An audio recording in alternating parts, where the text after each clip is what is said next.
Please, may hapon, kanatong tanan. God is good all the time.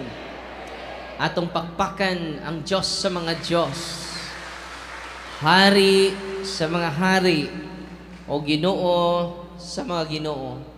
Nakakita mo o nadungog ninyo ang virtue sa mao nga buta. Kabantay mo, pagkabantay niya nga si Jesus di ay kadtong niagi sa iyaha, unsa may ang gibuhat, iyang nisinggit siya. Jesus nakaliwat ni David, kaluy ako.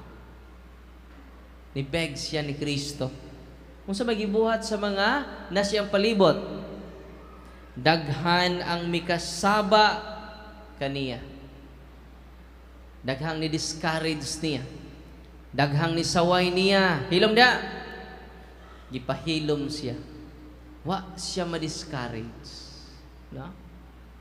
Usahay, tawag tas Ginoo, daghan mo ma-discourage. Nakamaayo. Nawata na ng tigbak nakahapit. Kung sa'y buhato na to, samas buta, instead mo hunong kita pagsangpit, ayaw hunong sa pagsampit. Kung sa'y buhato na to, singgit. Tanawa ikaduha, nga daghan na mikisaba, o mipahilom kaniya, apan misamot hinuon siya sa singgit. Di ba? Usahay, hinay raman atong sangpit, kinahanglan padi ay nga atong isinggit. Amen?